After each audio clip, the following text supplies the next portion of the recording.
Tense tense एक ऐसा topic है जिसके थ्रू आप शानदार अंग्रेजी बोल सकते हो, लेकिन आज भी 99% स्टूडेंट के लिए टेंस एक टेंशन बना पड़ा है क्योंकि वो समझ नहीं पाते हैं कि टेंस में कैसे सेंटेंसेस आते हैं, कब कौन से हेल्पिंग वर्ब का यूज़ करना है, कब कौन से मेन वर्ब का यूज़ करना है। इसी चक्कर में वो इंग्लिश बोल नहीं पाते हैं क्योंकि उन्हें समझ में ही नहीं आता है।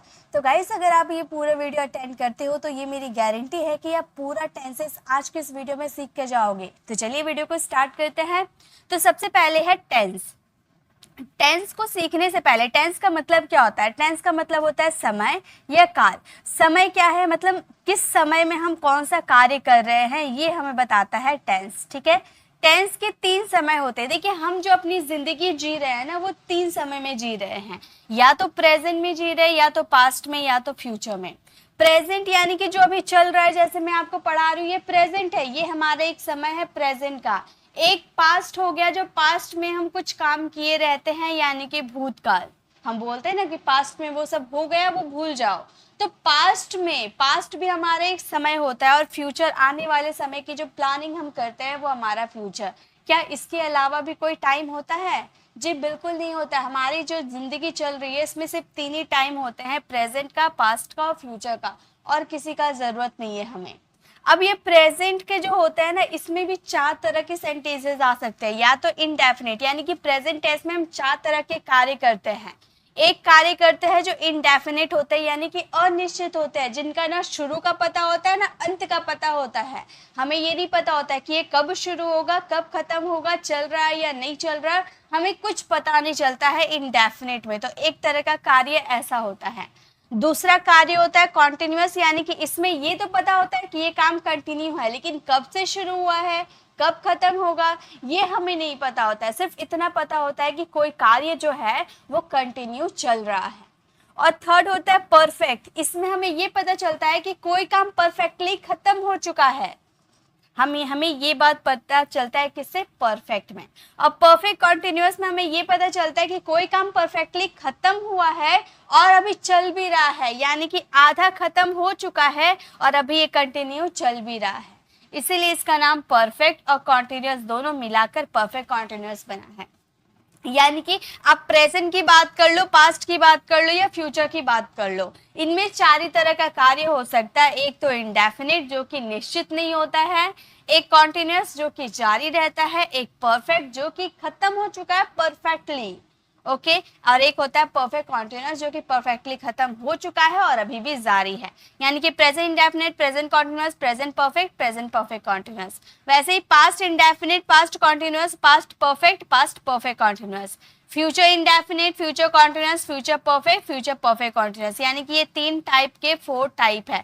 सिर्फ प्रेजेंट का ये मत समझिएगा, ये प्रेजेंट का तो है ही, पास्ट का भी है और फ्यूचर का भी है। ओके, तो यानी कि टोटल आपको 12 टेंसेस सीखने हैं। तो अब 12 टेंसेस सीखकर आप सोचोगे इतना ज्यादा हमें टेंसेस सीखने हैं? तो गाइस नहीं, अगर आप 4 टेंसेस, अगर सिर्फ 4 टेंसेस सीख जाते हो, यानी कि आप सारे सेंटेंसेस इजीली फ्रेम कर सकते हो, बिलीव मी। चलिए अब स्टार्ट करते हैं, हम अपने रूल की तरफ बढ़ते हैं। तो सबसे पहले टेंसेस को समझने से पहले ये समझ लीजिए कि टेंसेस में कितने तरह के सेंटेंसेस आप बना सकते हो। तो टेंसेस में आप इतने तरह के सेंटेंस बना सकते हो। एक तो आपका सिंपल सेंटेंस होता है, जिसका फॉर्मूला होता है subject, helping verb, verb, object. ये अगर आपको नहीं पता रहेगा तो आप कभी नहीं बना पाओगे। ये सब्जेक्ट क्या है, हेल्पिंग वर्ब क्या है, वर्ब क्या है, ऑब्जेक्ट क्या है, ये समझना है तो मेरी जो मैं 60 ग्रामर रूल की कोर्स करवा रही हूँ ना, उसमें आप समझ सकते हो डेट 3 की क्लास देखकर। ओके, तो ये समझना, ये हमारा मास्टर फॉर्मूला है, ये हमारा गोल्डन रूल है, ये आप हमेशा याद रखिएगा। सिंपल, हमारे जो कोई भी सेंटेंस आप बनाओ, चाहे टेंसेस के हो, मॉडल्स के हो, या कुछ भी हो, सब में आपको 4 टाइप के सेंटेंसेस देखने को मिलेंगे। Simple sentence, negative sentence, interrogative sentence, interrogative negative sentence. Okay, ये 4 तरह के सेंटेंसेस। अब बोलोगे हम 4 नहीं 6 तरीके के, तो गाइस हाँ, 6 तरीके का भी सेंटेंस होता है। एक होता है हमारा WH फैमिली वर्ड्स, और एक होता है हमारा WH नेगेटिव इंट्रोगेटिव सेंटेंस। इतने 6 तरीके के हमारे सेंटेंसेस बन सकते हैं। मैंने यहाँ 4 तरीके का क्यों लिखा है? तो गाइस, अगर आप इंट्रोगेटिव और नेगेटिव इंट्रोगेटिव सीख जाते हो तो ये दोनों आप आराम से बना सकते हो। देखिए फॉर्मूला मैं आपको बता देती हूँ। सिंपल का तो subject, helping verb, verb, object था। नेगेटिव में सब्जेक्ट, हेल्पिंग वर्ब और हेल्पिंग वर्ब और वर्ब, जो हेल्पिंग वर्ब और मेन वर्ब है ना, उसके बीच में आपको नॉट का यूज कर देना है। ठीक है, हेल्पिंग वर्ब नोट वर्ब, उसके बाद ऑब्जेक्ट। इंट्रोगेटिव में क्या है, हेल्पिंग वर्ब पहले आ जाता है। इंट्रोगेटिव यानी कि प्रश्नवाचक वाक्य, किसी से यस नो वाले क्वेश्चन आप पूछते हो तो हेल्पिंग वर्ब पहले आते हैं, फिर सब्जेक्ट, फिर वर्ब एंड ऑब्जेक्ट। अगर आप WH इंट्रोगेटिव की बात करोगे तो कुछ नहीं करना है, सिर्फ यहाँ पे WH फैमिली वर्ड्स का यूज कर देना। तो WH फैमिली वर्ड्स, फिर helping verb, subject, verb, object, हो गया बात खत्म। नेगेटिव इंट्रोगेटिव में क्या है, हेल्पिंग वर्ब, सब्जेक्ट, उसके बाद नॉट। हमेशा याद रखिएगा ये जो मेन वर्ब होता है ना, ये मेन वर्ब के पहले ही आपका नोट आते हैं। देखिए नेगेटिव में आप देख सकते हो या इंट्रोगेटिव नेगेटिव में हेल्प जो मेन वर्ब है उसके पहले ही आपका नॉट आता है। ठीक है, तो helping verb, subject, not, verb, object. अगर WH इंट्रोगेटिव करोगे तो यहाँ पर सिंपली आपको WH यूज कर देना है। WH फिर हेल्पिंग वर्ब, फिर सब्जेक्ट, फिर नॉट, फिर वर्ब, फिर ऑब्जेक्ट। हो गया हमारा 6 तरह के सेंटेंसेस। और यही 6 तरीके के सेंटेंस अगर आप सीख जाते हो तो एक सेंटेंस लेकर आप 6 सेंटेंस बना सकते हो। यानी कि सिर्फ एक सेंटेंस लोगे, सिंपल का एक सेंटेंस लोगे तो ये सभी में फ्रेम करोगे तो आप 6 तरह के सेंटेंसेस एक बार में सीख सकते हो। ठीक है, अब ये सब्जेक्ट क्या है, ये सब्जेक्ट वो होते हैं जो कोई कार्य करते हैं। ठीक है, मैं पढ़ा रही हूँ तो मैं क्या हो गई, सब्जेक्ट हो गई, क्योंकि पढ़ाने का कार्य कौन कर रहा है, मैं कर रही हूँ, यानी कि मैं सब्जेक्ट हो गई। आप वीडियो देख रहे हो तो वीडियो देखने का काम कौन कर रहा, आप कर रहे, यानी कि आप सब्जेक्ट हो गए। तो जो कोई काम करता है वो सब्जेक्ट होता है। हेल्पिंग वर्ब क्या होता है, तो गाइज हेल्पिंग वर्ब ये सारे होते हैं, प्रेजेंट के, पास्ट के, फ्यूचर के। क्या क्या हेल्पिंग वर्ब होते हैं, प्रेजेंट के अगर इनडेफिनिट की बात करोगे तो डू डज आपको लगाने होंगे, कॉन्टिन्यूस की बात करोगे तो इज एम आर लगाने होंगे, और परफेक्ट की बात करोगे तो हैज हैव लगाने होंगे। पास्ट के इनडेफिनिट की बात करोगे तो डिड लगाने होंगे, पास्ट के कॉन्टिन्यूस की बात करोगे तो वॉज वर, और पास्ट के परफेक्ट की बात करोगे तो हैड। वैसे फ्यूचर के इनडेफिनिट की बात करोगे तो विल, फ्यूचर के कॉन्टिन्यूस की बात करोगे तो विल बी, और फ्यूचर के परफेक्ट की बात करोगे तो विल हैव। मैम बोलोगे मैम परफेक्ट कॉन्टिन्यूस आपने बताया नहीं, तो गाइज जो आपने परफेक्ट में यूज़ किया है ना वही आपका परफेक्ट कॉन्टिन्यूस में भी यूज़ होता है जी। तो ये चीज़ क्लियर है ना। चलिए अब आगे देखते हैं नेक्स्ट क्या है। अब यहाँ पर सब्जेक्ट और हेल्पिंग वर्ब आपने सीख लिया, तो वर्ब क्या है मैम, वर्ब भी बता दीजिए। तो गाइस वर्ब वे होते हैं जो एक्शन होता है, चलना, खाना, पीना, दौड़ना, बैठना, उठना, सोना, रोना, धोना, ये सब क्या है, वर्ब है, जो फिजिकली एक्टिविटीज करते हो आप। मैंने वर्ब की क्लास तो काफी बार करवाई है, तो वही है आपका वर्ब। और ऑब्जेक्ट जिस पे कार्य हो रहा है, मैं अंग्रेजी पढ़ा रही हूँ तो मैं पढ़ाने का कार्य किस पे कर रही हूँ, अंग्रेजी पर, तो अंग्रेजी क्या है, ऑब्जेक्ट है। ओके, मतलब जिस पर कार्य का प्रभाव पड़ता है वो हमारा ऑब्जेक्ट कहलाता है। चलिए तो आगे बढ़ते हैं। अब आ जाते हैं स्ट्रक्चर में। पहले ये स्ट्रक्चर समझ लोगे तो आपका नैया पार हो जाने वाला है। देखिए ही, शी, इट, नेम की अगर आप बात करोगे, इसे हम क्या कहते हैं, इसे हम थर्ड पर्सन सिंगुलर कहते हैं। ही, शी, इट, नेम को हम थर्ड पर्सन सिंगुलर कहते हैं। इसके साथ इज, वॉज, हैज, डज आता है। याद रख लीजिएगा, जिसके लास्ट में एस आता है, जिसके लास्ट में एस आता है वो लगता है थर्ड पर्सन सिंगुलर के साथ। सिंगुलर है ना, थर्ड पर्सन सिंगुलर, यानी कि ये सब लगेंगे। हो गया ना याद। अब बचा आई, वी, यू, दे, या टू पर्सन हो, Ram and Shyam, Sita and Gita, Ravi and Rohan. Okay, तो टू पर्सन का नाम, एक पर्सन ही, प्लूरल होना चाहिए, तो उसके साथ डिड, हैड, विल लगते हैं। अब देखिए और एक कॉन्सेप्ट आप समझ सकते हो, यहाँ पे मैंने हैव नहीं लिखा, यहाँ पर हैव भी होगा। ठीक है, हैव, इनके साथ हैव भी लगता है। ठीक है, अब बात कर लेते हैं आई की। तो आई थोड़ा ध्यान दीजिएगा, आई के साथ डू लगते हैं।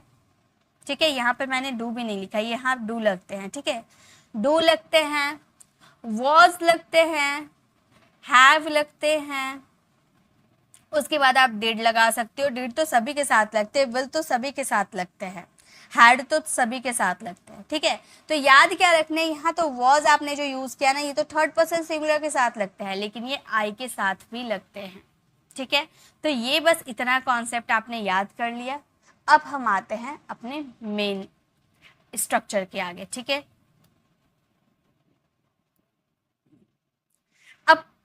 तो हम कंटिन्यू करते हैं पहले प्रेजेंट टेंस से। यहाँ पे मैंने पूरे डिटेल में चार्ट लिख रखा है। अगर आपने ये चार्ट समझ लिया यानी कि आपने पूरा टेंस समझ लिया।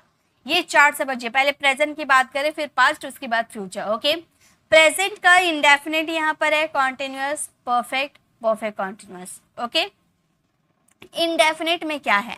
इनडेफिनेट की हिंदी आइडेंटिफिकेशन होती है ता है, ती है, ते हूँ। मैं जाता हूँ, मैं खाता हूँ, वह दौड़ती है, वह नाचती है, रोहन स्कूल जाता है।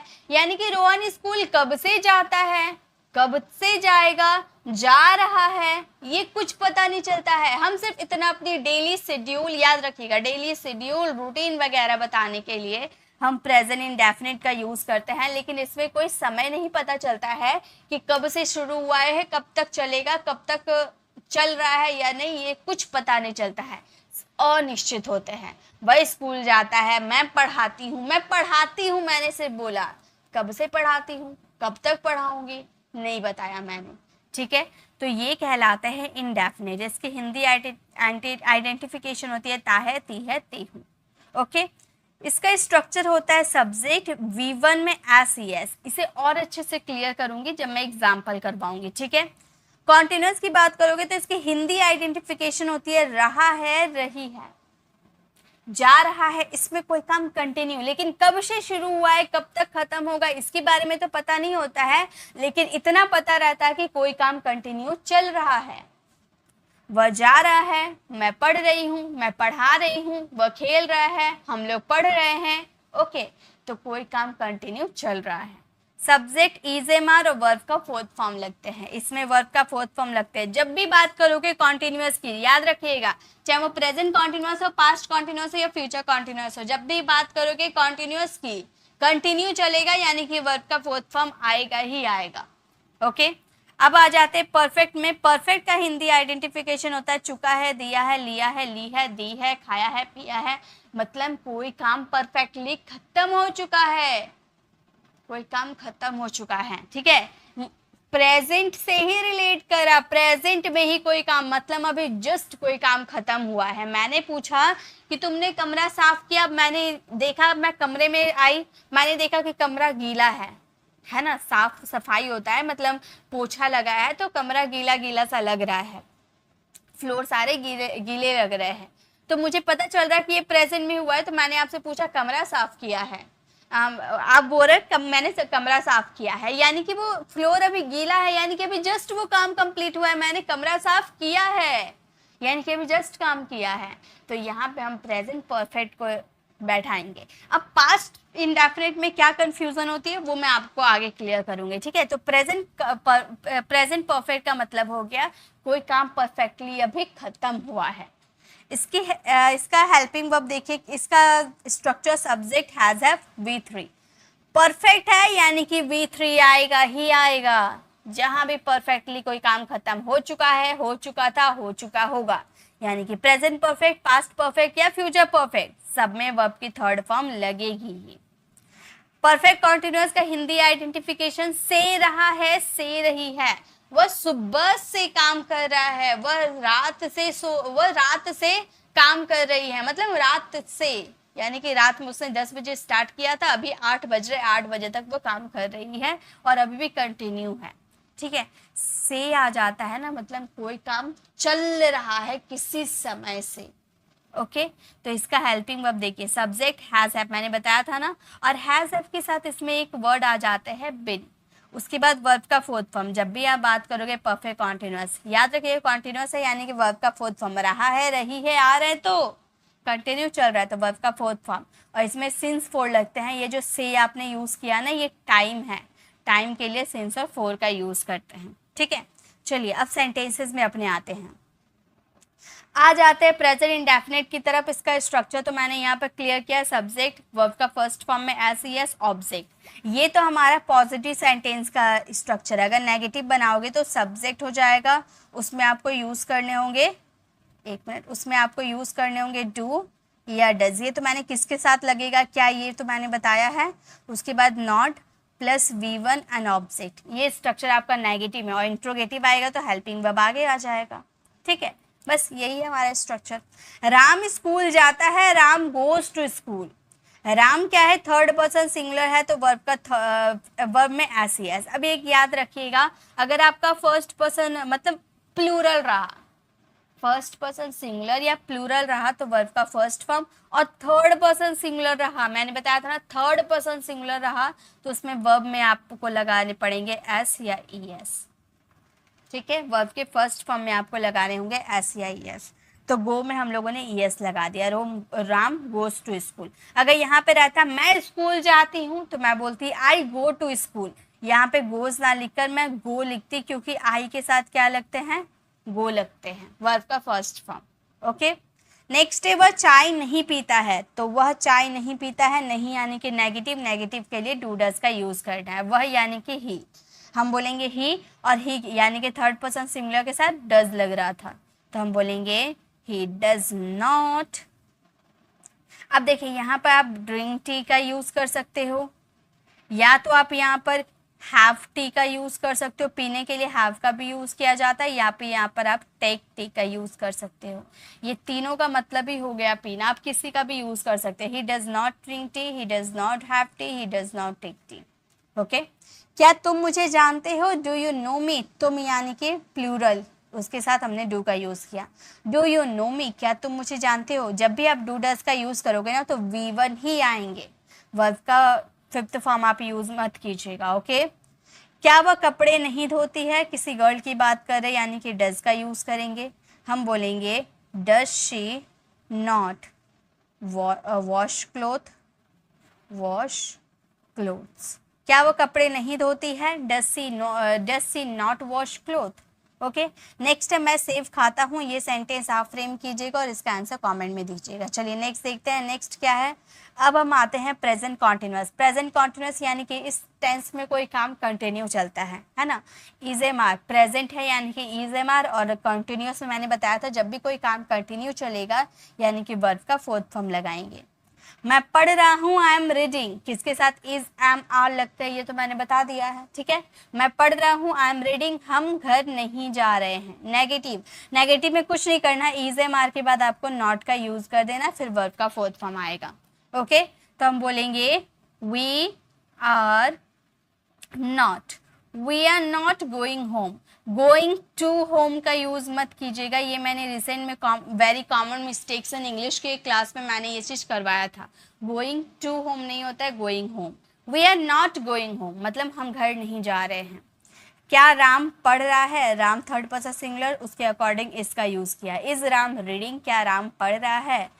क्या तुम सोने नहीं जा रहे हो, इंट्रोगेटिव नेगेटिव, तो हम बोलेंगे आर यू नॉट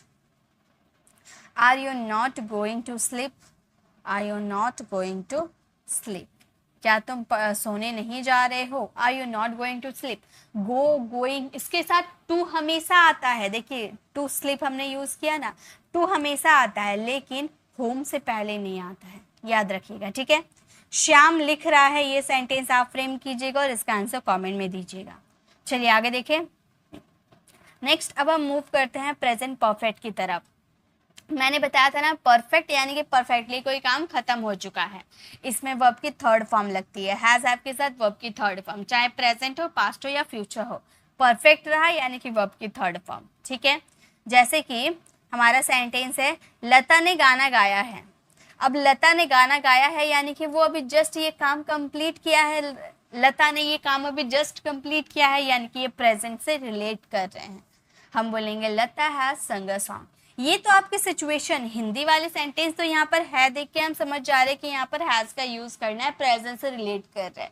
लेकिन ये समझना कैसे, अपनी प्रैक्टिकल कॉन्वर्सेशन में कैसे समझना है, तो गाइस अगर आपने अभी जस्ट ये काम कंप्लीट किया ना तो वहाँ पर हैज हैव ही आप लगाइएगा। जस्ट आपने कंप्लीट किया और वो काम आप बता रहे हो कि मैंने ये किया है, तो वहाँ पर आप हैज हैव का यूज करोगे।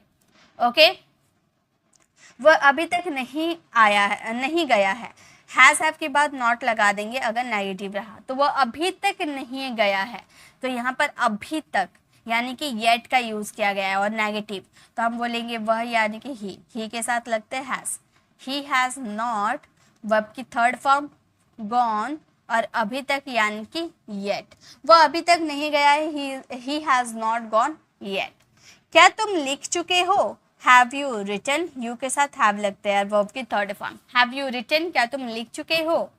क्या उसने सहायता नहीं की है? उसने यानी कि हैज़। हम बोलेंगे क्या उसने सहायता नहीं की है? Has he not helped, has he not helped, क्या उसने सहायता नहीं की है? Has he not helped. मैं खाना खा चुकी हूँ, ये सेंटेंस आप फ्रेम कीजिएगा और इसका आंसर कमेंट में दीजिएगा।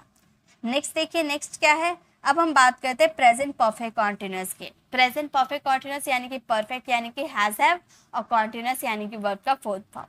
हैज हैव के साथ एक एक्स्ट्रा वर्ड का यूज करना है, बीन का, ओके। उसके बाद वर्ब का फोर्थ फॉर्म आएगा। जैसे मैं 3 बजे से अपना ये पाठ याद कर रहा हूँ। कितने बजे से? 3 बजे से। अब मैं आपको ये क्लियर कर देती हूँ कि ये सिंस और फोर का क्या लफड़ा है।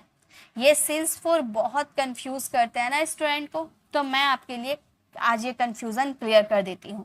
अगर आप एक फिक्स टाइम की बात करते हो, ठीक है, फिक्स टाइम जैसे 3 बजे, 4 बजे, सोमवार 2005 26 तारीख को, यानी कि आप एक फिक्स टाइम बता रहे हो। अगर मैंने आपसे पूछा, अगर आप मुझसे आके पूछ रहे हो कि मैम आप कब से पढ़ा रही हो, तो मैं बोलूँगी मैं 8 बजे से पढ़ा रही हूँ।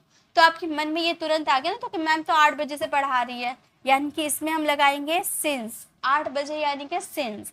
अगर आपने मुझसे पूछा कितने बजे पढ़ा रही हो, मैं बोल रही हूँ कि मैं कुछ आधा घंटा से पढ़ा रही हूँ और अभी आपने टाइम नहीं देखा है कि कितने बज रहे हैं। अब मैं बता दूंगी कि मैं 30 मिनट से पढ़ा रही हूँ, तो आपको कैलकुलेशन करना पड़ेगा ना कि अभी कितने बज रहे हैं, 30 मिनट पहले कितने बज रहे थे, आपको सोचना पड़ सकता है। तो उस वाले सिचुएशन में आप फोर का यूज करोगे, ठीक है। 30 मिनट्स या 2 दिन, 5 साल, 5 साल मैंने बोल दिया तो आप सोचने लगे कि 5 साल पहले कौन सा ईयर चल रहा था, है ना। तो इस वाली सिचुएशन में फोर, और एक एग्जैक्ट अगर मैंने टाइम बता दिया तो वहां पर लगाएंगे सिंस, ओके। तो मैं 3 बजे से पाठ याद करूँ, 3 बजे मैंने एक फिक्स टाइम बता दिया, यानी कि since I have been learning my lesson since 3 o'clock, okay. अब ये सेंटेंस आप फ्रेम करो, समझ में आ जाएगा। वह 2 घंटे से क्रिकेट खेल रहा है, तो हम ये सेंटेंस को कैसे बोलेंगे? हम बोलेंगे he has been playing, he has been playing, क्या खेल रहा है? क्रिकेट खेल रहा है। he has been playing cricket, कब से? 2 घंटे से, यानी कि 2 घंटे पहले कितने बज रहे थे, सोचना पड़ सकता है ना, यानी कि 4 2 hours। तो हमारा सेंटेंस फ्रेम हो गया, he has been playing cricket for 2 hours, okay. वह 1 बजे से नदी में स्नान कर रहे, ये सेंटेंस आप फ्रेम कीजिएगा और इसका आंसर कमेंट में दीजिएगा। चलिए आगे बढ़ते हैं। तो इसी के साथ हम लोगों ने प्रेजेंट कर लिया कंप्लीट, और अब हम मूव करते हैं पास्ट की तरफ, ओके। पास्ट का पहले स्ट्रक्चर समझते हैं, फिर सेंटेंसेस बनाएंगे। जैसे इंडेफिनिट होते हैं, कॉन्टिन्यूस होते हैं, परफेक्ट होते हैं एंड परफेक्ट कॉन्टिन्यूस होते हैं। इंडेफिनिट यानी कि आ ई ए वाला साउंड आएगा, जैसे वह गया, वह खाया, वह पिया, वह सोया, यानी कि आ ई ए पे आपका सेंटेंस एंड हो जाएगा। पास्ट में आपने कोई काम किया, आ, मैं पढ़ी, ई, वो गए, ए, है ना, साउंड आता है, इसी पे साउंड खत्म हो जाता है। तो सब्जेक्ट वर्ब का सेकेंड फॉर्म ऑब्जेक्ट, सिंपली ये सब सेंटेंस को फ्रेम कर देने हैं, यही स्ट्रक्चर से फ्रेम करने हैं, ओके। कॉन्टिन्यूस यानी कि जैसे मैंने बताया था, कोई काम कंटिन्यू रहेगा, रहा था, रही थी। इसमें इज ए मार्क, प्रेजेंट में इज ए मार्क थे और पास्ट में वॉज वर्ड आ जाएंगे और वर्ब का फोर्थ फॉर्म ही रहेगा। परफेक्ट यानी कि परफेक्टली खत्म हो चुका था, दिया था, लिया था, ली थी, दी थी, गया था, खाया था, पिया था, मतलब पास्ट में कोई काम खत्म किया था, पास्ट में। तो subject had plus V3, okay. Perfect continuous यानी कि पास्ट परफेक्ट कॉन्टिन्यूअस में से रहा था, से रही थी, मतलब पास्ट में कोई काम आपने स्टार्ट किया था, पास्ट में कोई काम खत्म हो गया था, पास्ट में भी कंटिन्यू चल भी रहा था, पास्ट की आप बात बता रहे हो। तो सब्जेक्ट हैड बीन, वर्ब का फोर्थ फॉर्म सिंस फोर। ये तो परफेक्ट कॉन्टिन्यूअस ज़्यादा, पास्ट के परफेक्ट कॉन्टिन्यूअस ज़्यादा यूज़ नहीं किए जाते हैं, फिर भी मैं आपको सारे क्लियर करवाऊंगी, कोई डाउट नहीं रखूंगी, ठीक है। तो हम सबसे पहले बात करते हैं present past indefinite. Past indefinite का अफर्मेटिव सेंटेंस तो इस तरह से बनाएंगे, सब्जेक्ट V2 और ऑब्जेक्ट V2 यानी कि वर्ब का सेकेंड फॉर्म।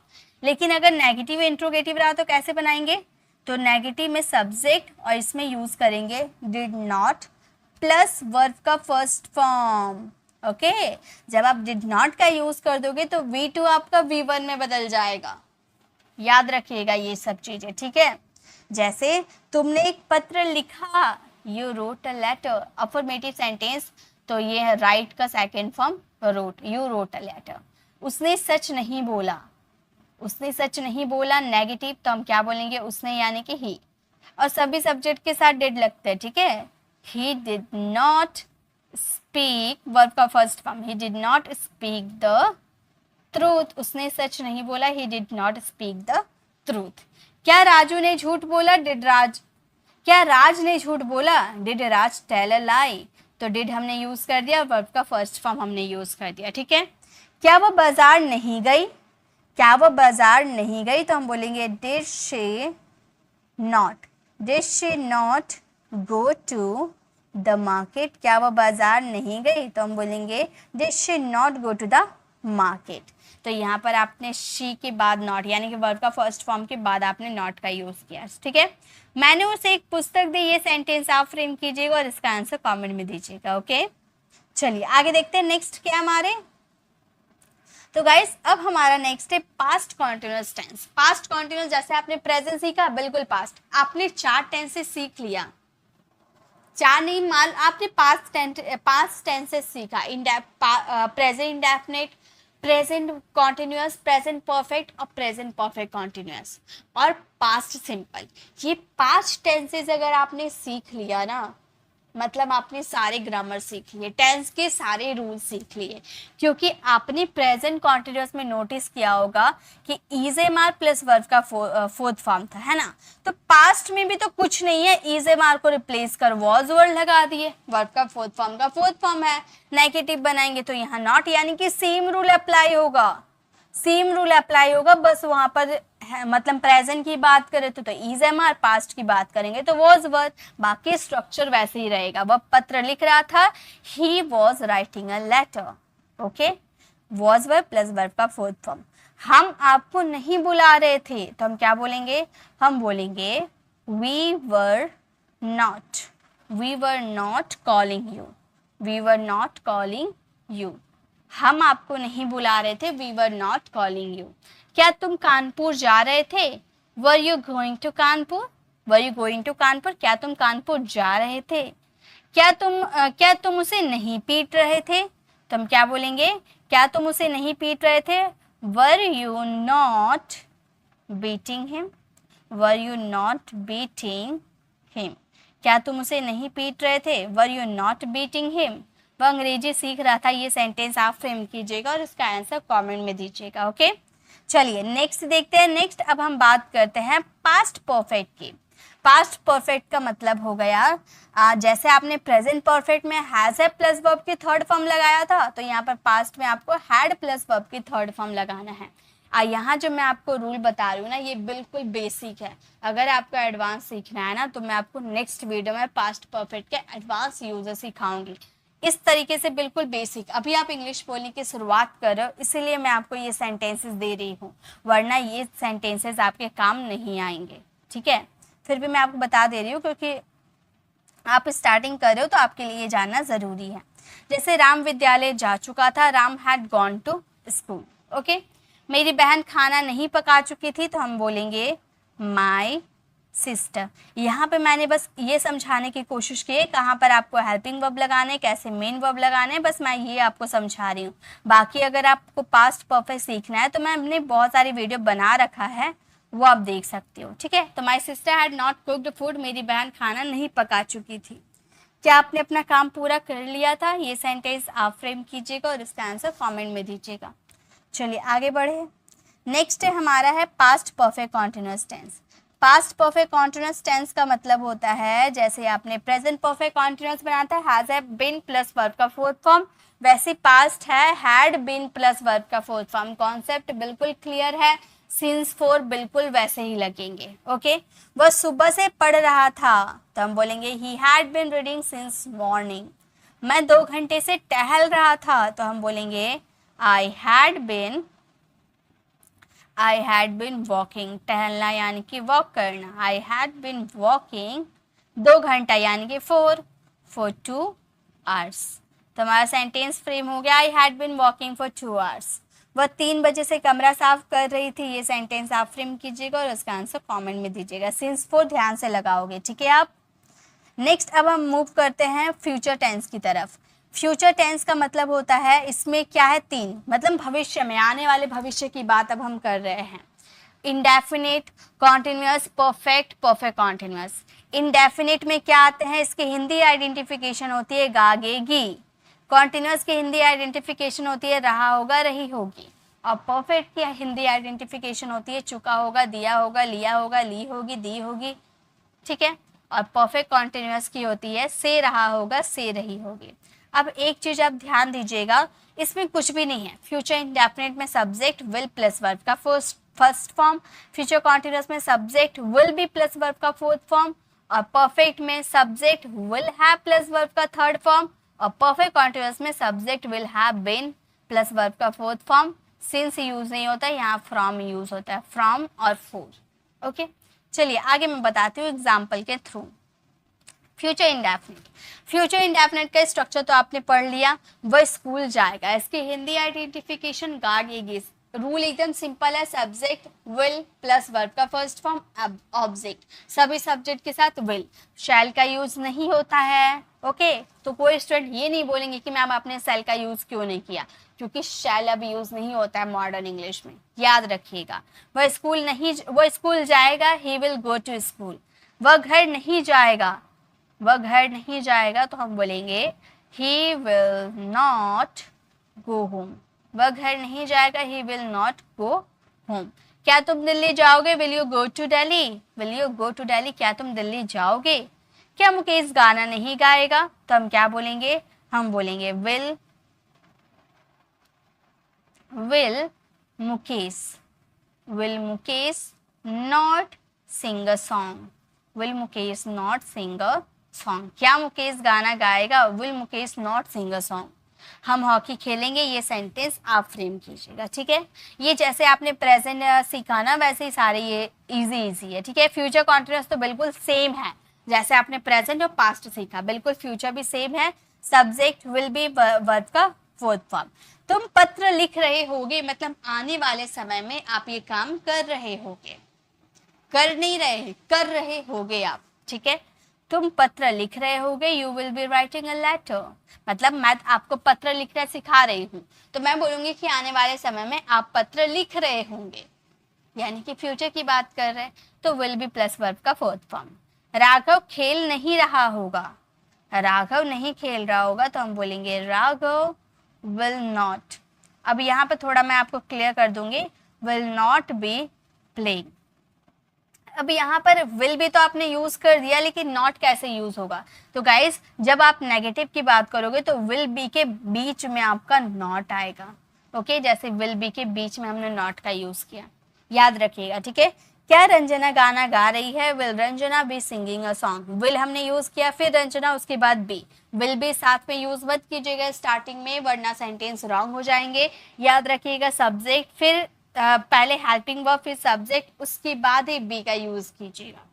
ओके, अगर यहाँ पर नॉट रहता तो हम कैसे बोलते, जैसे कि क्या हम सामान नहीं खरीद रहे होंगे, तो हम ये सेंटेंस को ऐसे बोलते, will we not be buying the goods, यानी कि सामान, गुड नहीं, गुड्स, सामान। तो यहाँ पे हमने नॉट का यूज कैसे किया, सब्जेक्ट और बी के बीच में हमने नॉट का यूज किया, ठीक है। वह स्कूल जा रहा होगा, ये सेंटेंस आप फ्रेम कीजिएगा। चलिए आगे देखते हैं नेक्स्ट क्या हमारे। अब हम बढ़ जाते हैं फ्यूचर परफेक्ट की तरफ। फ्यूचर परफेक्ट भी बहुत ही आसान होते हैं गाइज, जैसे कि हमारा स्ट्रक्चर रहेगा, subject will have plus verb की थर्ड फॉर्म। राम विद्यालय जा चुका होगा, राम विद्यालय जा चुका है, होगा यानी कि वो गया नहीं है, जा चुका होगा, तो हम बोलेंगे Ram will have gone to school. तो विल हैव के बाद हमने वर्ब की क्या लगा दी, थर्ड फॉर्म। पिताजी अखबार पढ़ चुके होंगे, तो हम बोलेंगे फादर विल हैव, और विल हैव के बाद वर्ब की थर्ड फॉर्म, यानी कि रेड द न्यूज़पेपर। आप बोलोगे मैम आपने रीड लिखा है और आप रेड बोल रहे हो, तो गाइज रीड जो ऐसा एक वर्ड है ना, इसका तीनों फॉर्म तीनों फॉर्म बिल्कुल सेम होता है, लेकिन इसकी प्रोनाउंसिएशन अलग हो जाती है। फर्स्ट फॉर्म में हम इसे रीड बोलते हैं, लेकिन सेकेंड और थर्ड फॉर्म में हम इसे रेड बोलते हैं। ठीक है, याद रखिएगा, फर्स्ट फॉर्म में इसे आप रीड बोलोगे, लेकिन सेकेंड और थर्ड फॉर्म जैसे होगा आप में यहाँ पर रेड का यूज़ करोगे। मैं घर जा चुका हूँ, ये सेंटेंस आप फ्रेम कीजिएगा और इसका आंसर कमेंट में दीजिएगा। ओके, चलिए अब आगे बढ़ते हैं। नेक्स्ट क्या है हमारा? नेक्स्ट हमारा है फ्यूचर परफेक्ट कॉन्टिन्यूस। यहाँ पर मैं आपको सिंस और फोर में थोड़ा क्लियर कर देती हूँ। देखिए, हमने प्रेजेंट में क्या यूज़ किया था? सिंस और फोर का यूज़ किया था, है ना। सिंस फोर का यूज़ किया था प्रेजेंट में भी और पास्ट में भी, दोनों में हम लोगों ने सिंस फोर का यूज़ किया। लेकिन बात आ जाती है जब फ्यूचर की, तो फ्यूचर में सिंस का यूज़ ना करके हम फ्रॉम का यूज़ करते हैं और फोर का यूज़ करते हैं। ठीक है, जहाँ पे आप सिंस का यूज़ करो ना, वही सिचुएशन में हम फ्रॉम का यूज़ करते हैं। सेम सिचुएशन में सिंस का यूज़ मत कीजिएगा। आप बोलोगे मैम सिंस का यूज़ कर देंगे तो क्या गलत हो जाएगा? जी बिल्कुल गलत हो जाएगा, तो आप ऐसी गलती बिल्कुल भी मत करना। ओके, चलिए सेंटेंसेस देखते हैं। वह 2 घंटे तक पढ़ता रहेगा। अब देखिए, एक चीज और मैं आपको क्लियर कर दूं, जनरली तक अगर घंटे की बात करो, यानी कि ये कोई डेफिनेट टाइम नहीं, एग्जैक्ट टाइम नहीं है, तो हमने 4 का यूज कर दिया। He will have reading 4 hours. लेकिन ये जो से है ना, फ्रॉम है ना, इसका यूज से के सेंस में किया जाता है, राइट। कि वो 2 बजे से पढ़ रही है, 3 बजे से पढ़ रही है। लेकिन बात आ जाती है तक, ठीक है, तक आ जाएगा ना, तो फ्रॉम की जगह बाय का यूज करोगे। प्रेजेंट और पास्ट में सिंस का यूज होता है और फ्यूचर में फ्रॉम का यूज होता है अगर से आया तो। लेकिन अगर तक आ जाता है तो बाय का यूज करेंगे। जैसे मैं 3 बजे तक अपना पाठ याद करूंगा, तो हम बोलेंगे मैं, यानी कि आई विल हैव बीन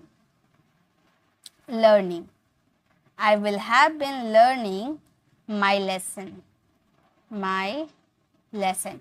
कब तक? 3 बजे तक, यानी कि यहाँ पर आपने तक वर्ड यूज कर दिया, यानी कि बाय 3 o'clock।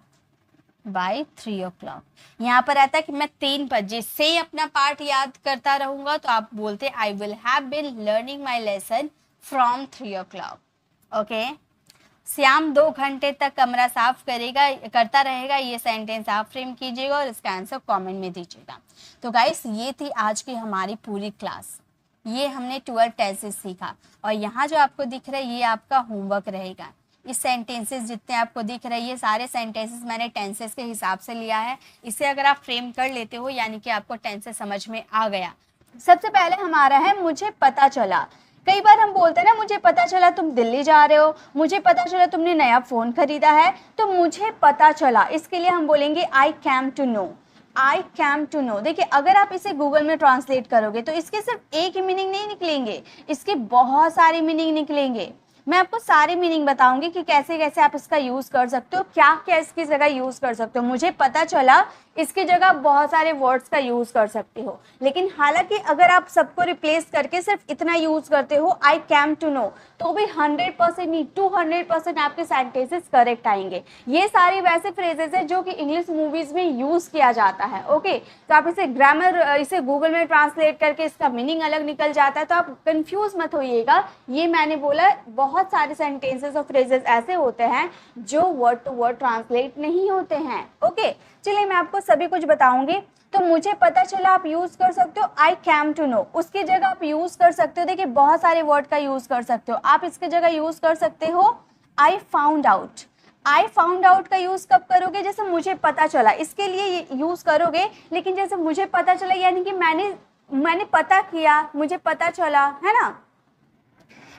या फिर आप यूज कर सकते हो आई हर्ड का यूज कर सकते हो, जैसे मैंने सुना, है ना। मुझे पता चला यानी कि मैंने सुना, तभी तो मुझे पता चला, ये भी यूज कर सकते हो। या फिर आप यूज कर सकते हो आई गॉट टू नो का भी यूज कर सकते हो, क्योंकि पता चलना के लिए हम गॉट का भी यूज करते हैं। मतलब गेट हमारा फर्स्ट फॉर्म है, ये हमारा पास्ट का सेंटेंस है। सारे के सारे आज सेंटेंसेस पास्ट के मैं लेकर आई हूँ, तो पास्ट के है तो सब में देखिए आप वर्ब की सेकेंड फॉर्म ही पाओगे। ठीक है, तो आई गॉट टू नो का मतलब ये होता है मुझे पता चला।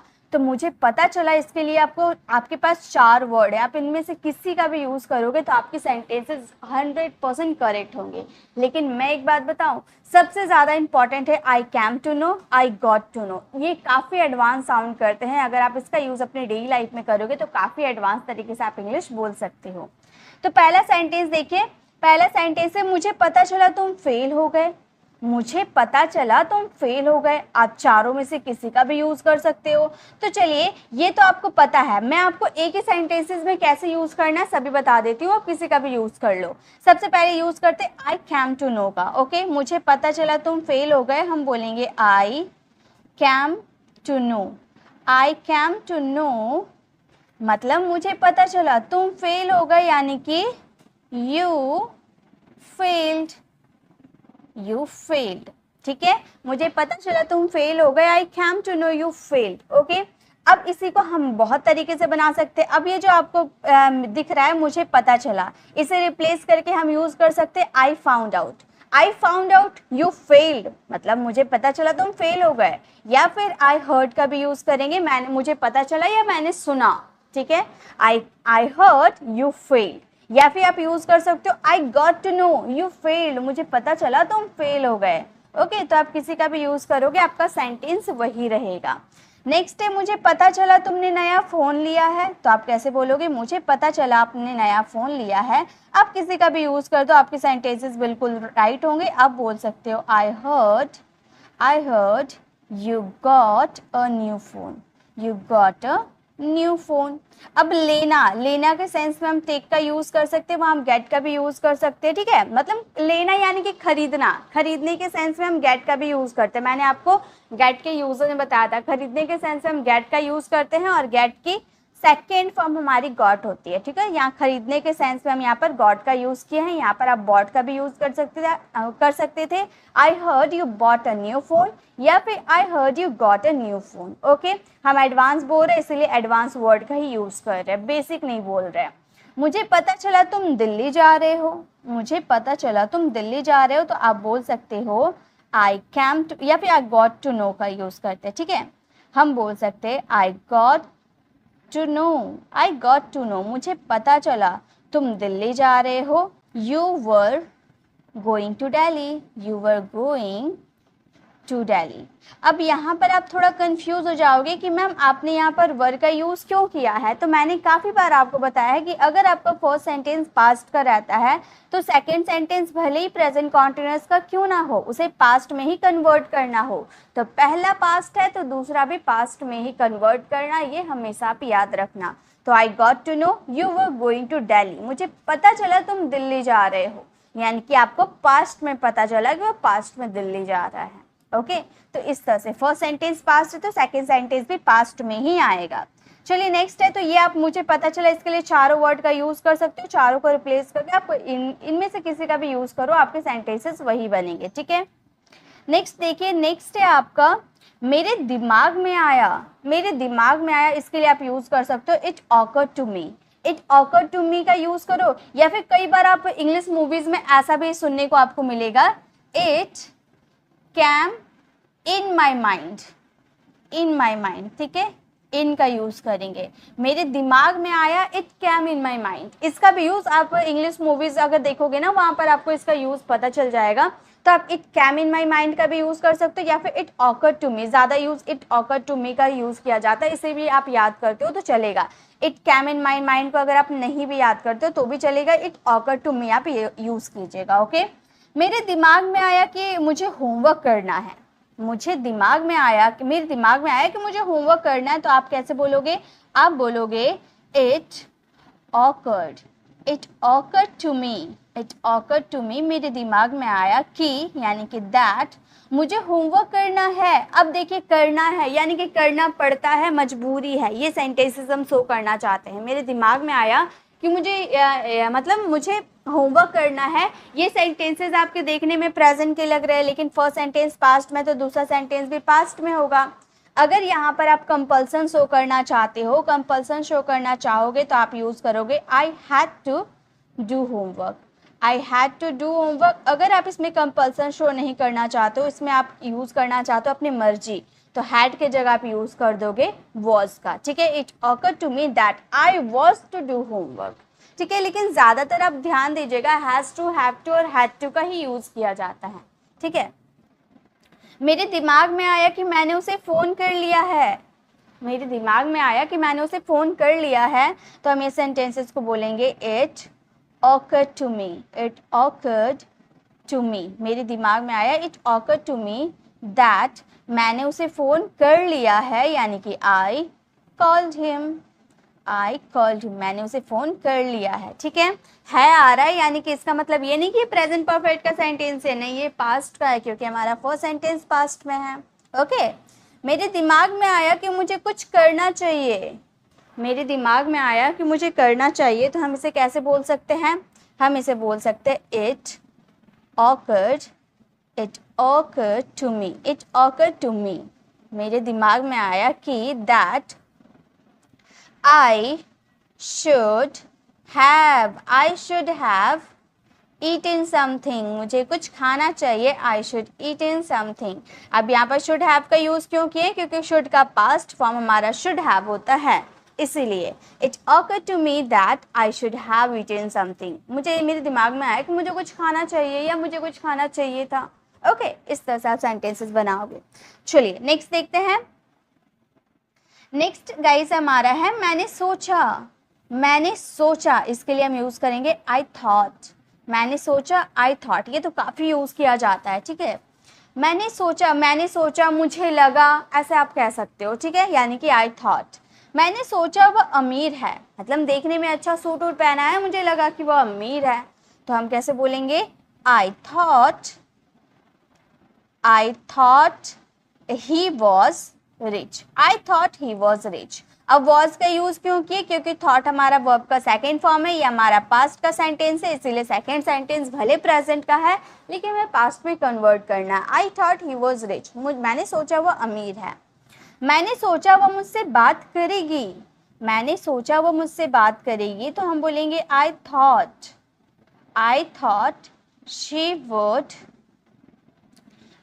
she would talk to me, यानी कि मैंने सोचा कि वो मुझसे बात करेगी। I thought she would talk to me। पहला सेंटेंस पास्ट का है, दूसरा सेंटेंस गागेगी पे खत्म होता है, इसलिए विल का पास्ट फॉर्म वुड का यूज किए हैं। Got it. नेक्स्ट है मैंने सोचा राम तुम्हारा दोस्त है, इसे हम बोलेंगे I thought, मैंने सोचा यानी कि I thought Ram was your friend, मैंने सोचा राम तुम्हारा दोस्त है, I thought Ram was your friend, ठीक है। तो ये क्लियर है, जब आपको बोलना हो मैंने सोचा यानी कि I thought, ठीक है। नेक्स्ट देखिए, नेक्स्ट है मेरे मन में आया, अभी हमने किया था ना मेरे दिमाग में आया, अब है मेरे मन में आया।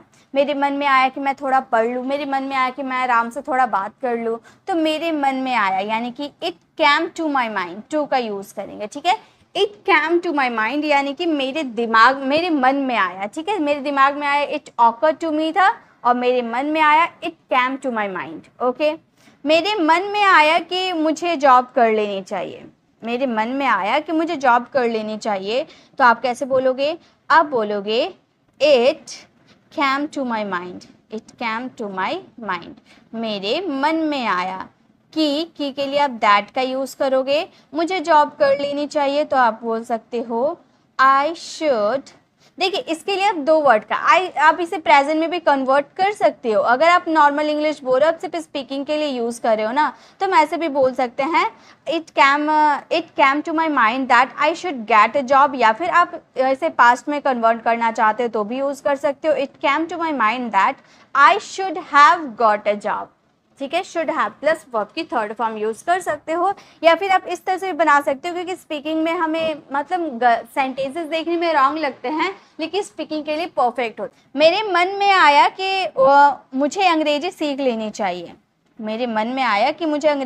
लेनी चाहिए, आप बोल सकते हो it came to my mind. अब चलिए इसे पास्ट में ही कन्वर्ट करना चाहते हैं, ज़्यादा हम गहराई में नहीं जाते, यहाँ भी आप शुड हैव का यूज़ कर दोगे तो भी चलेगा, ठीक है। इसे पास्ट में कन्वर्ट कर दोगे तो भी चलेगा, हम इसे पास्ट में ही कन्वर्ट करते हैं, आप कंफ्यूज ना हो जाओ, ठीक है। It came to my mind that I should have, should have का भी यूज कर सकते हो, I should have learned English, I should have learned English, मुझे अंग्रेजी सीख लेनी चाहिए। यहाँ आप इसे प्रेजेंट में भी कन्वर्ट करते स्पीकिंग के लिए तो भी ये करेक्ट होता। ओके, मेरे मन में आया कि तुम्हारी दोस्त मुझे पसंद करती है, मेरे मन में आया कि तुम्हारी दोस्त मुझे पसंद करती है, ये सेंटेंसेस आप फ्रेम करना और इसका आंसर कमेंट में देना। ठीक है, मैं चेक कर लूंगी किसका किसका आंसर राइट है। ठीक है, चलिए अब आगे देखते हैं नेक्स्ट क्या है हमारा। नेक्स्ट है गाइस, मैं फंस गया, मैं फंस गया, आई गॉट स्टक, मैं फंस गया, आई गॉट स्टक। जैसे हम बोलते हैं ना, मैं ट्रैफिक में फंस गया, मैं उसकी बातों में फंस गया, या मैं बारिश में फंस गया, तो फंस गए यानी कि आई गॉट स्टक। ठीक है, मैं ट्रैफिक में फंस गया, मैं ट्रैफिक में फंस गया, तो आप कैसे बोलोगे? आप बोलना I got stuck, I got stuck in traffic, in traffic. मैं ट्रैफिक में बीच फंस गया, I got stuck in traffic. मैं बारिश में फंस गया, कैसे बोलेंगे? बहुत ही इजी सा है, मैं बारिश में फंस गया, हम बोलेंगे I got stuck, I got stuck in rain, in rain. मैं बारिश में फंस गया, I got stuck in rain. उसी तरह से मैं उसकी बातों में फंस गया, इसे हम कैसे बोलेंगे? हम बोलेंगे I got stuck, I got stuck in his word, in his word. मैं उसकी बातों में फंस गया, I got stuck in his word. Okay? Words का यूज करना, मैं उसकी बातों में फंस गया। चलिए नेक्स्ट देखते हैं, नेक्स्ट क्या है हमारे। नेक्स्ट है मुझे पछतावा हुआ, मुझे पछतावा यानी कि आई रिग्रेटेड, पछताना यानी कि रिग्रेट करना, और ये सेकेंड फॉर्म में हम यूज कर रहे हैं, मुझे पछतावा हुआ, आई रिग्रेटेड। मुझे उसे डांटने का पछतावा हुआ, मैंने उसे डांट दिया, अब मुझे पछतावा हो रहा है, अफसोस हो रहा है। कभी हम अफसोस वर्ड का भी यूज करते हैं, तो मुझे पछतावा या मुझे अफसोस हुआ, आई रिग्रेटेड।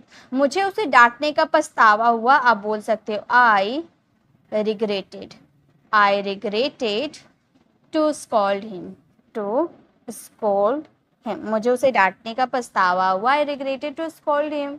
मुझे उसकी बात ना मानने का पछतावा हुआ, मुझे उसकी बात ना मानने या फिर ना सुनने का पछतावा हुआ। मतलब मैं उसकी बात मान लेता तो मैं ये बुरी स्थिति में नहीं फंसता, ऐसा कहना चाहते हो। ठीक है, तो मुझे पछतावा हुआ, बाद में मुझे पछतावा हुआ, तो आप बोल सकते हो आई रिग्रेटेड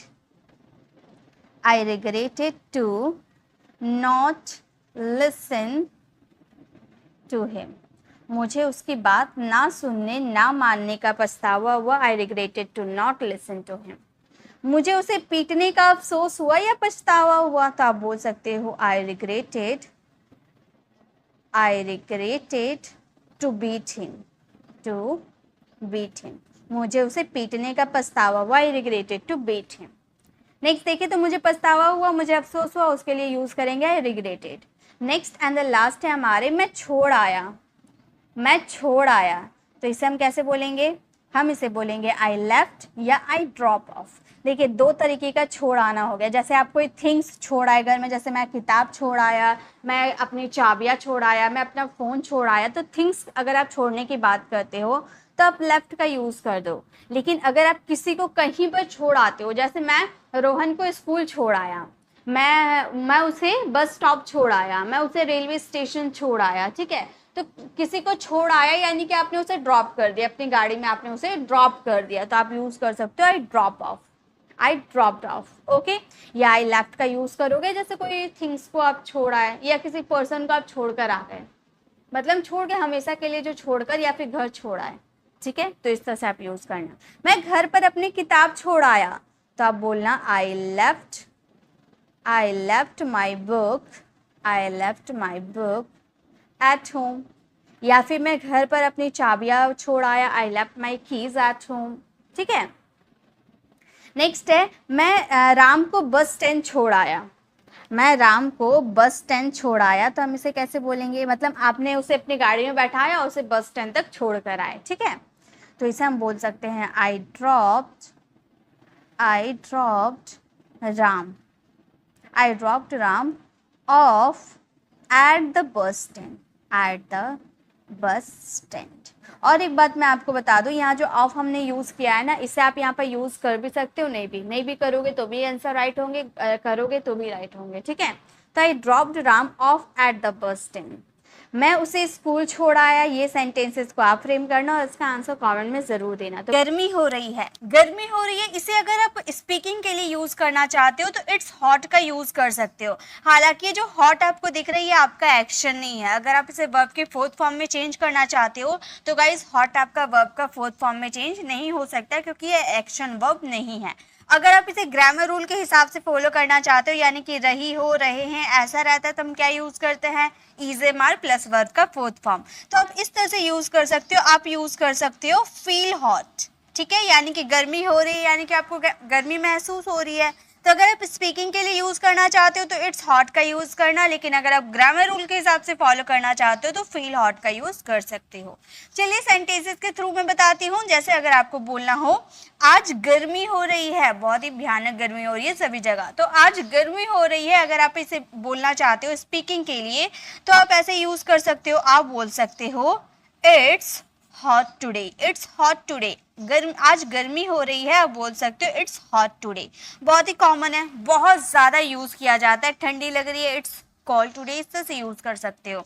लेकिन अगर आपको बोलना हो मुझे गर्मी हो रही है, ये भी बात वही है कि गर्मी हो रही है, दोनों सेंटेंसेस एक ही है कि गर्मी हो रही है, लेकिन इसे आप ग्रामर रूल के हिसाब से फॉलो कर सकते हो। आप इसे इस तरह से भी बोल सकते हो I am feeling hot, I am feeling hot, मुझे गर्मी हो रही है, I am feeling hot. Rohan को गर्मी हो रही है, रोहन इज फीलिंग हॉट, हमें गर्मी हो रही है, we are feeling hot. Okay, तो सब्जेक्ट चेंज कर करके आप बोल कर जरूर प्रैक्टिस करना। इस तरह से आपको पता चल पाएगा कि ग्रामर में कौन से रूल को अप्लाई किया जाता है और स्पीकिंग में कौन से रूल को अप्लाई किया जाता है। स्पीकिंग के लिए आप यूज करना चाहते हो तो आप ये यूज कर दो, आपका सेंटेंस करेक्ट होगा। लेकिन अगर आप ग्रामर रूल के हिसाब से यूज करना चाहते हो तो आप वर्ब में फोर्थ फॉर्म लगाना, फील का फोर्थ फॉर्म फीलिंग यूज करना। ओके, चलिए नेक्स्ट देखिए। नेक्स्ट है देर हो रही है। ऐसा तो सेंटेंसेस बहुत बोलने को मिलेगा। ऑफिस में आपकी देर हो जाती है, कभी स्कूल देर हो जाती है, तो आप बोलते हो ना मुझे देर हो रही है, मम्मी जल्दी टिफिन पैक कर दो, मुझे देर हो रही है। तो देर हो रही है यानी कि गेटिंग लेट। देखिए गेट हमारा वर्ब होता है, होने के सेंस में हम गेट का यूज करते हैं और बी का भी यूज कर सकते हैं। तो यहाँ पर हम बी का यूज नहीं करेंगे, हालांकि हम यहाँ गेट का यूज करेंगे होने के सेंस में, ठीक है।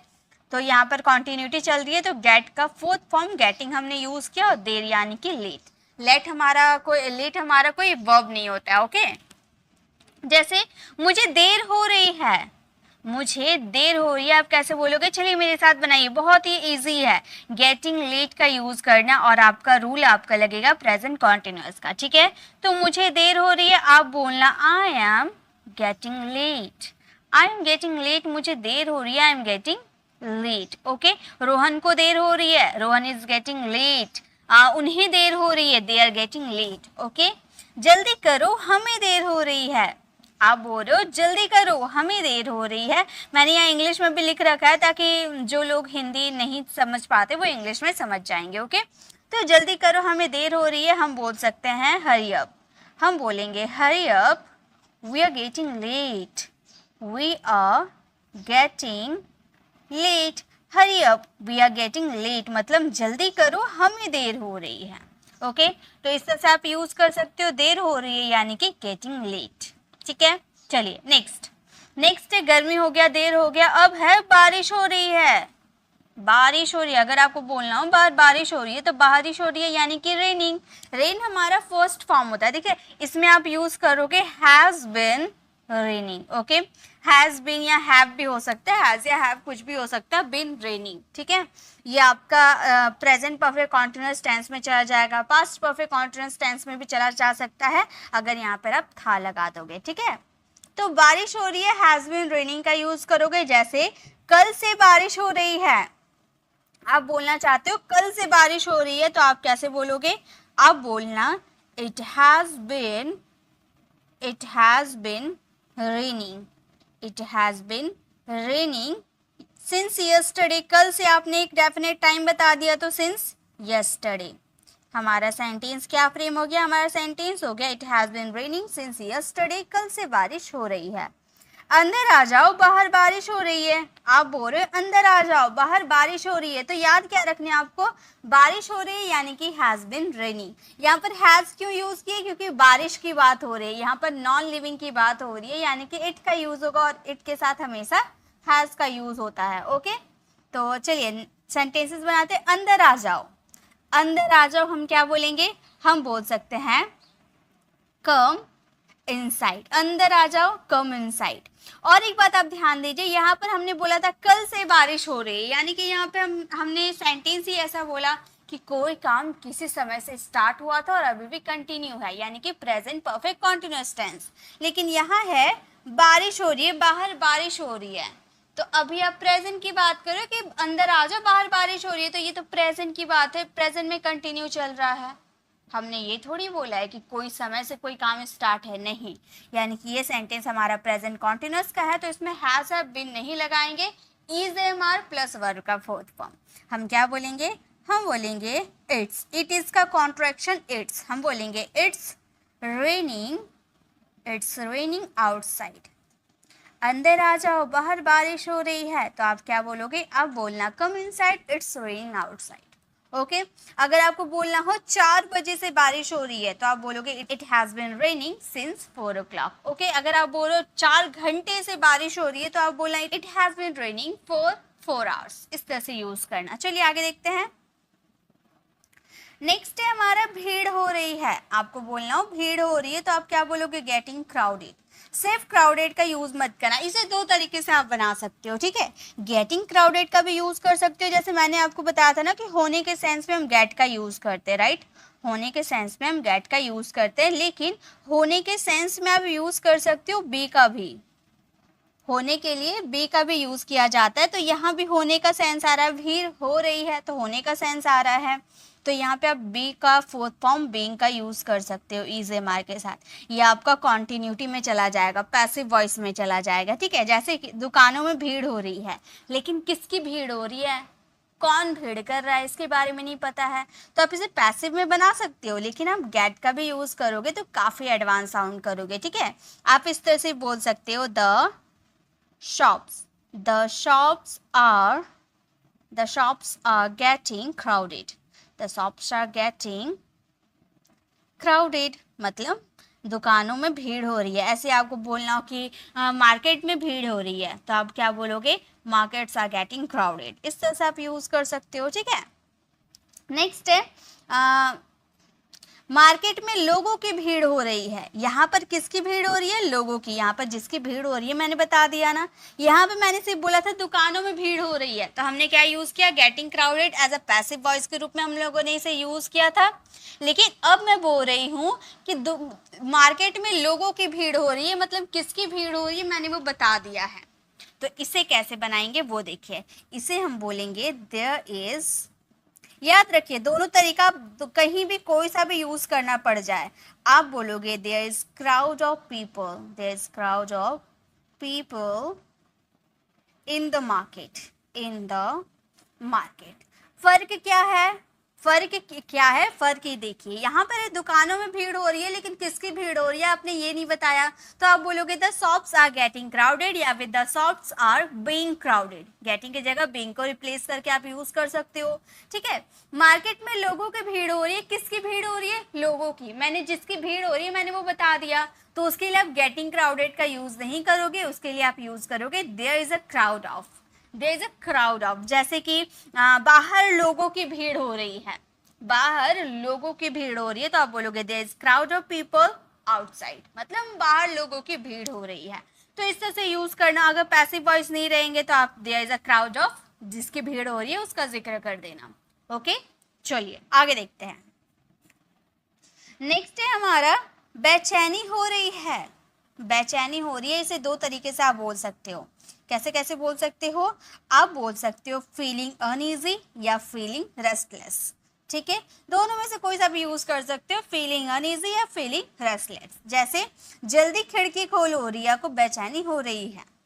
ऐसे होता है ना, किसी को हवा नहीं आती है तो बहुत थोड़ी सी बेचैनी होने लगती है, तो आप बोल सकते हो जल्दी खिड़की खोलो, रिया को बेचैनी हो रही है। तो आप कैसे बोलोगे, आप बोलोगे open the window, open the window. अब ये कैसे पता चले कहाँ पर गेट का यूज करे, कहाँ पर फील का यूज करे? तो होने का सेंस आएगा तो वहां पर गेटिंग का यूज करना, लेकिन बेचैनी आपको फील होती है ना, बेचैनी आपको, क्राउड मतलब भीड़ आप देख सकते हो, वो आपको फील नहीं होती, वो भीड़ आप देख सकते हो, लेकिन बेचैनी आप देख नहीं सकते, उसे सिर्फ फील कर सकते हो, तो वहां पे यूज करना आप फीलिंग। ओके, गर्मी आप फील करते हो, देखते नहीं हो, इसलिए हम फीलिंग का यूज करते हैं। ठीक है, तो इस सब ध्यान दीजिएगा, छोटी छोटी चीजें ये सब ध्यान दीजिएगा।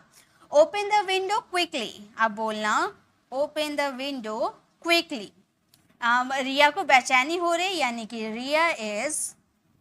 Riya is feeling restless, uneasy का भी यूज कर सकते हो। ओके, तो open the window quickly, Riya is feeling restless. Next है मुझे बेचैनी हो रही है, आप बोल रहे हो मुझे बेचैनी हो रही, तो आप सिंपली क्या बोल सकते हो? आप बोल सकते हो आई एम फीलिंग, तो रेस्टलेस भी बोल सकते हो या अनईजी का भी यूज कर सकते हो। ठीक है, आप बोलना आई एम फीलिंग अनईजी, यानी कि मुझे बेचैनी हो रही है। तो फीलिंग अनईजी या फीलिंग रेस्टलेस मतलब बेचैनी हो रही है। चलिए आगे देखते हैं। नेक्स्ट है हमारा जल्दी हो रही है, तुम्हें इतनी जल्दी क्यों हो रही है, आप ऐसे बोलते हो ना, तो जल्दी हो रही है यानी कि इन हरी, ये मैंने आपको एडवांस इंग्लिश स्ट्रक्चर की क्लासेस में भी करवाया था। जल्दी हो रही है यानी कि इन हरी, मुझे जल्दी हो रही है, मुझे जल्दी हो रही है, थोड़ा अजीब सा सेंटेंस है, लेकिन अगर आपको बोलना हो तो आप बोलना आई एम इन हरी, मुझे जल्दी हो रही है, I M in Hari. Okay, जैसे आपको बोलना राम को जल्दी हो रही है, राम को जल्दी टिफिन दे दो, तो आप बोल सकते हो Ram is in Hari, Ram is in Hari. Okay, next तुम्हें इतनी जल्दी क्यों हो रही है, आप पूछ रहे हो तुम्हें इतनी जल्दी क्यों हो रही है, तो आप बोल सकते हो वाई आर यू इन सच अ हरी, इन सच अ हरी। एक चीज आपने ध्यान दिया, ये कॉन्टिन्यूटी की बात करें, लेकिन इसमें वर्ब की फोर्थ फॉर्म नहीं आई है। क्यों नहीं आई है? क्योंकि बहुत बार स्पीकिंग के लिए ऐसे सेंटेंसेस बोलने पड़ते हैं जिसमें वर्ब की फोर्थ फॉर्म नहीं आती है। फॉर एग्जाम्पल इन अ हरी, जल्दी हो रही है, तुम्हें इतनी जल्दी क्यों हो रही है? Why are you in such a hurry, मतलब तुम्हें इतनी जल्दी क्यों हो रही है। चलिए आगे देखते हैं। नेक्स्ट है हमें लड़ाई हो रही है, लड़ाई हो रही है, बाहर लड़ाई होता है तो हम बोलते हैं ना लड़ाई हो रही है। लड़ाई भी दो तरह का होता है, एक होता है जिसे हम मुक्का से हम मारते रहते हैं, मार कर खून वून निकाल देते हैं, तो उसे हम कहते हैं फाइट। और एक होता है जो बातों बातों में लड़ाई होती है, उसे बोलते हैं क्वेरल। ओके, याद रखिएगा। तो लड़ाई हो रही है, देयर इज अ फाइट। अगर आपको ये वाली फाइट जो मैंने बात की, यानी कि वो मार मार कर एक दूसरे का खून निकालने वाला फाइट हो रहा। ओके, और अगर बातों बातों में लड़ाई होगी तो वहां पर क्वेरल का यूज कर सकते हो। ओके, जैसे कि घर के बाहर लड़ाई हो रही है, तो आप कैसे बोलोगे? घर के बाहर लड़ाई हो रही है, आप बोलना there is a fight, there is a fight. इसमें भी वर्ब की फोर्थ फॉर्म का यूज नहीं करेंगे, ये स्पीकिंग में ऐसे यूज होगा। ठीक है, there is a fight outside the house, outside the house, मतलब घर के बाहर लड़ाई हो रही है, अब बोलना there is a fight outside the house. गली में लड़ाई हो रही है, अगर आपको बोलना गली में लड़ाई हो रही है तो कैसे बोलोगे? चलिए बनाइए मेरे साथ, हम बोलेंगे there is a fight, there is a fight in the street, गली में लड़ाई हो रही है तो बोलेंगे there is a fight in the street. Okay, चलिए, तो लड़ाई हो रही है यानी कि देयर इज अ फाइट, अगर मुंह बातों बातों में लड़ाई होगी तो पैरल का यूज कर सकते हो। चलिए आगे देखते हैं। नेक्स्ट है हमारा शादी हो रही है। अब कहीं आप जा रहे हो और ढोल वगैरह बज रहा है, तो आपसे बगल वाले पर्सन ने पूछा कि क्या हो रहा है, तो आप बोले शादी हो रहा है, शादी हो रहा है यानी कि गेटिंग मैरिड, ये भी पैसिव की तरह वर्क करेगा। ठीक है, ये ऐसे होने के सेंस में आप यहाँ पर गेटिंग का ही यूज करना, आप शादी होना यानी कि गेट मैरिड का यूज करते हैं, याद रखिएगा। अब बोलोगे मैरिड थर्ड फॉर्म है ना मैम, लेकिन देखिए थर्ड फॉर्म है, इससे कोई मैटर नहीं करता है, शादी होना यानी कि गेट मैरिड का ही यूज किया जाता है शादी होने के सेंस में। ठीक है, तो गेट का फोर्थ फॉर्म हमारा गेटिंग हो जाता है। रिया और रोहन की शादी हो रही है, अगर आपको बोलना हो रिया और रोहन की शादी हो रही है तो आप क्या बोलोगे? अब बोलना रिया and Rohan. Riya and Rohan are getting married. Are getting married. मतलब रिया और रोहन की शादी हो रही है, तो आप बोलोगे Riya and Rohan are getting married. Next है आज उन लोगों की शादी हो रही है। आज उन लोगों की शादी हो रही है, ये सेंटेंसेस बनाओगे आप और इसका आंसर दोगे कमेंट में। ओके, बहुत ही आसान है, आप इसे जरूर फ्रेम करना। चलिए आगे देखते हैं। नेक्स्ट है कीमत बढ़ रही है। किसी चीज की प्राइस बढ़ने लगती है ना अचानक, तो हम बोलेंगे कीमत बढ़ रही है, तो हम बोलेंगे इंक्रीजिंग। मतलब कीमत बढ़ रही है, जो प्राइस है ना वो इंक्रीज हो रही है। ओके, जैसे इस फोन की कीमत बढ़ रही है, इस फोन की कीमत बढ़ रही है, तो आप बोलना इस कीमत यानी कि the price of this phone, the price of this phone is increasing यानी कि बढ़ना। ठीक है, तो इस फोन की कीमत बढ़ रही है, the price of this phone is increasing. सब्जियों का दाम बढ़ रहा है, ये सेंटेंसेस आप फ्रेम करना और इसका आंसर कमेंट में जरूर देना। चलिए नेक्स्ट देखते हैं। नेक्स्ट एंड द लास्ट है हमारा परेशानी हो रही है। परेशानी हो रही है, इसे इंग्लिश में हम कैसे बोलेंगे? तो देखिए, अगर आपको बोलना परेशानी हो रही है तो आप बोलोगे फेसिंग ट्रबल। फेसिंग ट्रबल का मतलब होता है परेशानी का सामना करना। ओके, मतलब आपको परेशानी होगी तो आप परेशानी का सामना करोगे ना, तो आप बोल सकते हो फेसिंग ट्रबल। जैसे कि तुम्हें इतनी परेशानी क्यों हो रही है, यानी कि तुम इतनी परेशानी का सामना क्यों कर रहे हो, तो आप बोल सकते हो। बोलने का तरीका अलग हो सकता है लेकिन इंग्लिश बिल्कुल सेम होती है। मैं बोलती हूँ ना बार बार, तुम्हें इतनी परेशानी क्यों हो रही है, यानी कि तुम इतनी परेशानी का सामना क्यों कर रहे हो, तो आप बोल सकते हो why are you facing so much trouble. Why are you facing so much trouble, यानी कि तुम इतने परेशानी का सामना क्यों कर रही हो। नेक्स्ट है वह परेशानी का सामना कर रहा है, वह परेशानी का सामना कर रहा है, ये भी सेंटेंसेस को फ्रेम करना और इसका आंसर देना कमेंट में। तो मैंने आप लोगों को 3 सेंटेंसेस दिए। वह परेशानी का सामना कर रहा है, ये सेंटेंसेस फ्रेम करने हैं। सब्जियों का दाम बढ़ रहा है, ये सेंटेंसेस फ्रेम करने हैं। आज उन लोगों की शादी हो रही है, ये सेंटेंसेस फ्रेम करने हैं। ये 3 सेंटेंसेस आपको फ्रेम करने हैं और इसी के साथ हम लोगों ने टोटल ये सारे स्ट्रक्चर जितने आपको स्क्रीन पर दिख रहे हैं 10 स्ट्रक्चर्स, ये हम लोगों ने कवर कर लिया। अगर आप इसे अच्छे से फ्रेम करना चाहते हो, अगर आप सीखना चाहते हो, इसे बोल बोल के ज़रूर प्रैक्टिस करना। एक से आप बहुत सारे सेंटेंसेस बना सकते हो। स्पीकिंग के लिए, ग्रामर के लिए कैसे यूज़ करना है वो सभी मैंने बता दिया, तो इसे अपनी स्पीकिंग में ज़रूर यूज़ कीजिएगा। तो आज की छोटी सी क्लास आपको कैसे लगी कमेंट में ज़रूर बताइएगा। अच्छी लगी तो लाइक कीजिएगा, अपने फ्रेंड फैमिली को ज़रूर शेयर कीजिएगा। और अगर इसी तरह से एडवांस इंग्लिश स्ट्रक्चर की वीडियो चाहते हो तो लेफ्ट साइड क्लिक करके आप हमारे एडवांस इंग्लिश स्ट्रक्चर्स की क्लासेस को विजिट कर सकते हो। राइट साइड क्लिक करके आप हमारी प्लेलिस्ट में जाकर 15 डेज इंग्लिश स्पीकिंग कोर्स को ज्वाइन कर सकते हो, जिसमें ग्रामर, एडवांस इंग्लिश स्ट्रक्चर सभी करवाया जाएगा जो स्पीकिंग के लिए ज़रूरी होगा। अगर आप हमारे चैनल पर नए हो, मेरे पढ़ाने का तरीका आपको पसंद आया तो सब्सक्राइब कर आने वाले बेल आइकन को जरूर प्रेस कीजिएगा ताकि रोज आने वाली वीडियोस की नोटिफिकेशन आपको समय पर मिलती रहे। मिलते हैं नेक्स्ट ऐसे इन्फॉर्मेटिव वीडियोस के साथ, तब तक के लिए कीप लर्निंग।